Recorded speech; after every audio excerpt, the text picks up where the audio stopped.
विधानसभा में कहेंगे कि वो कानपुर से चुनाव लड़ रहे हैं और वाराणसी की सीट वो मोदी जी को जोशी जी एक तरफ कह रहे हैं संसदीय बोर्ड फैसला करेगा, दूसरी तरफ चुनाव कार्यालय खोल रहे हैं, तो क्या कहा जाए फिर?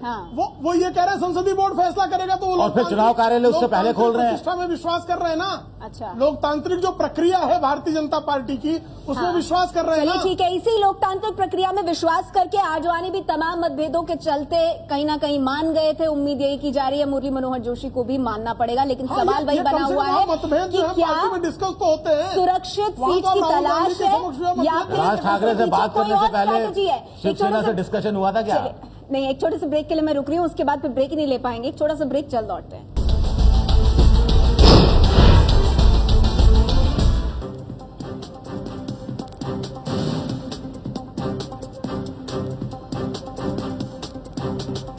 चर्चा जारी है हमारी कि अगर नरेंद्र मोदी की लहर है देश भर में, तो फिर वाराणसी जैसी सुरक्षित सीट की तलाश क्यों कर रहे हैं लोकसभा चुनाव लड़ने के लिए। हमारे साथ सभी मेहमान बने हुए हैं। आरके सिंह साहब, बहुत संक्षेप में मैं आपसे जानना चाहूंगी, क्या इससे एक और संदेश नहीं जा रहा है बाकी पार्टियों में और देश की जनता में कि बीजेपी में अब पुराने नेताओं की वो पैठ और साख नहीं रही है? मुरली मनोहर जोशी और जिस तरह से वो पिछली बार 17,000 वोटों के साथ जीते उस सीट को, आराम से आप उनको वहां रख सकते थे, लेकिन उनका जाना, नरेंद्र मोदी को लाने की कोशिश, उधर अमित शाह को यूपी में भेजना, ये तमाम चीजें जो हैं ये बता रही हैं कि पुराने नेताओं की अब ज्यादा कुछ चलती नहीं बीजेपी में। जैसे कि हमने कहा, ये तो प्योर स्पेकुलेशन अभी है कि वो नरेंद्र मोदी वाराणसी से ही लड़ेंगे, ये प्योर स्पेकुलेशन है। ऐसा कोई निर्णय है नहीं, 13 को निर्णय होगा। और इंडिविजुअल से ऊपर पार्टी जो निर्णय करेगी पार्टी हित में, वो सभी इंडिविजुअल्स मानेंगे, चाहे तो सीनियर लीडर्स हो या जूनियर लीडर्स हो। इसमें कोई ये सस्पेंस क्यों है, ये बताइए। प्रधानमंत्री पद के उम्मीदवार हैं और जनता को तो सबसे पहले पता लगना चाहिए कि वो कहां से चुनाव लड़ रहे हैं। 2 लिस्ट आ गई है बीजेपी की और अब तक पता नहीं चला। जोशी जी के लिए भी सस्पेंस क्यों? 80 साल की उम्र में एक बेचारा एक आदमी बार बार कह रहा साहब मेरी स्थिति स्पष्ट कर दो, आप साफ कर दो ना। आप देखेंगे कि 2 लिस्ट निकली हैं, उसमें पहले लिस्ट में 29 या कुछ, सेकंड लिस्ट में 52 और कुछ निकले हैं, और ये मेजर एक लिस्ट निकलेगा 13 को। अब हम लोग आशा करते हैं, हम तो जानकारी है नहीं, लेकिन हम आशा करते हैं कि 13 तारीख के संसदीय बोर्ड की बैठक में उस सीट पर निर्णय हो जाएगा। आप उसी चीज को बोल रहे हैं कि 13 तारीख की बैठक में फैसला होगा। पीएल पुनिया साहब, आपको समझ आ रहा है कि क्या रणनीति है, स्ट्रैटेजी, सस्पेंस क्यों बना हुआ है? 2 सूचियां बाहर आ गई हैं, लेकिन पार्टी के प्रधानमंत्री पद के उम्मीदवार कहां से लड़ेंगे चुनाव, ये अभी तक नहीं पता है।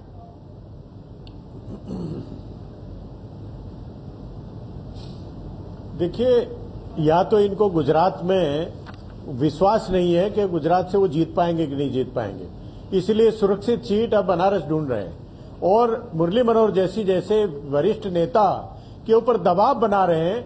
यहां तक कि उनको प्रेस कॉन्फ्रेंस करनी पड़ी और कहा कि मोदी की मान प्रतिष्ठा को बनाए रखेंगे। ये क्यों आवश्यकता पड़ी? ठीक है, चलिए 2 अहम बातें आपने रखी, मैं इसका जवाब लूंगी पीएल पुनिया साहब, लेकिन क्योंकि वक्त हमारे पास कम है सर, मुझे आपको रोकना पड़ रहा है। देखिए, खान साहब का एक कार्टून आया आज के मुद्दे पर, ठीक है, उस पर नजर डाल लेते हैं। लहर है तो सुरक्षित सीट क्यों? सुरक्षा और सावधानी सबसे बड़ा मुद्दा, ये नरेंद्र मोदी कह रहे हैं। सुरक्षा और सावधानी दोनों सबसे बड़ा मुद्दा है। प्रेम शुक्ला जी हमारे साथ मौजूद है। प्रेम शुक्ला जी, मैं संक्षेप में आपसे जानना चाहूंगी, पीएल पुनिया साहब ये सवाल उठा रहे हैं कि एक तो कह रहे हैं भाई गुजरात से लड़ेंगे तो हार जाएंगे, दूसरा वो कह रहे हैं कितना दबाव बनाया जा रहा है मुरली मनोहर जोशी पर कि उन्हें प्रेस कॉन्फ्रेंस करके कहना पड़ा कि भाई 13 तारीख को सब साफ हो जाएगा, लेकिन फिर भी वो ये नहीं कह पाए कि मैं कानपुर से लड़ूंगा और वाराणसी की सीट में मोदी को दे रहा हूं, जिसकी उम्मीद की जा रही थी। वो कहेंगे तो ये सारे फैसले वो कर नहीं सकते ना, पार्लियामेंट्री बोर्ड करेगी। और ये बहुत अच्छा लगा कि वरिष्ठों का सम्मान करने की कांग्रेस में परंपरा आ गई। सीताराम केसरी को धक्का मारकर ये अध्यक्ष बनाए थे और मुरली मनोहर जोशी जी के सम्मान को लेकर बहुत पीड़ित है, जबकि उनको पार्लियामेंट्री बोर्ड में बैठकर आज भी फैसला जो है मुरली मनोहर जोशी उसके हिस्से होंगे। लेकिन उनको मुरली मनोहर जोशी का इनको अपमान दिखाई दे रहा है उन लोगों को जो सीताराम केसरी को धक्का मारकर सोनिया गांधी को अध्यक्ष अपने बचाव में कुछ नहीं कर सकते तो उल्टा अटैक करो, ये कौन सी बात? आप दोनों दलों ने तो बहुत सी बचाव की क्या बात नहीं तय की, ये तो मैं इतिहास याद दिला रहा हूँ पुनिया साहब। जबकि अब ये अनुकूल समय नहीं है। आपको पहले अपने प्रत्याशी क्षेत्र में भेजने चाहिए थे, वो कुछ करते। अब समय भी कितना कम है। सबसे पहले समाजवादी पार्टी ने अपने साल भर पहले प्रत्याशियों को डिक्लेयर किया। सरकार में हम लोग हैं, नहीं, लेकिन बीजेपी कह रही है कि वो तो टक्कर देने आ रहे हैं आपको। वाराणसी की सीट मोदी के नाम हो जाएगी, बहुत बड़ा संदेश जाएगा। यूपी की 80 सीटों में नहीं, बिहार की 40 सीटों में क्या होगा आपका? ये समय बताएगा। और बनारस की सीट भी हम ही लोग जीतेंगे इस बार।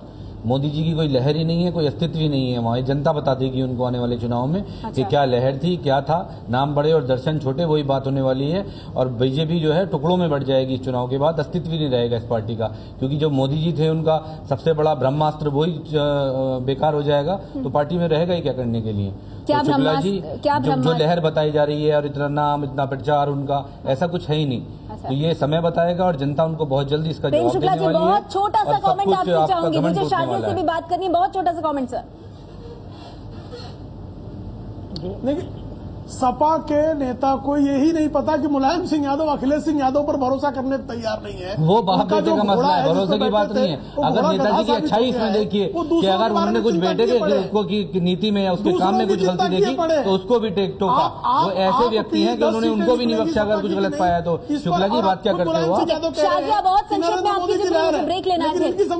हमारी समझ में सब आ रहा है, आपकी अब ये हो गया। जी शाजिया बोलिए। मैं ये पूछना चाह रही हूँ, ये सवाल मैं पूछना चाह रही हूँ, जो जिसने भी हिम्मत की है, चाहे वो LK अडवाणी हो या मुरली मनोहर जोशी हो या जसवंत सिंह हो या यशवंत सिन्हा हो या फिर शत्रुघ्न सिन्हा ही क्यों नहीं सही, अगर किसी ने हिम्मत की है कुछ भी बोलने की, तो इस तरह से जो पूरी मोदी लॉबी है, जिसकी सबसे आगे, जिसका पूरा चार्ज अरुण जेटली के पास है, किस तरह से उन्हें दबाने की, हटाने की कोशिश की जाती है। कभी कभी ऐसी स्थिति बन जाती है भाजपा में कि इनको लाइन पर ही आना पड़ता है। इनको भी मोदी गान नमो नमो करना पड़ता है। तो ये बहुत ही खतरनाक स्थिति बन रही है। चलिए, वक्त मेरे पास इतना ही है, वक्त मेरे पास इतना ही है, लेकिन क्या यही संदेश जा रहा है? इस बारे में बीजेपी को भी सोचने की जरूरत है और जल्द ये साफ हो जाएगा। 13 तारीख को औपचारिक ऐलान इस बात का उम्मीद की जानी चाहिए कि बीजेपी के एनडीए के प्रधानमंत्री पद के उम्मीदवार नरेंद्र मोदी कहां से चुनाव लड़ेंगे। क्या वो वाराणसी ही होगा और उसके पीछे क्या रणनीति है, अभी उसका खुलासा बीजेपी की तरफ से होना बाकी है। शुक्रिया आप सभी मेहमानों का हमारे साथ आज की इस चर्चा में जुड़ने के लिए।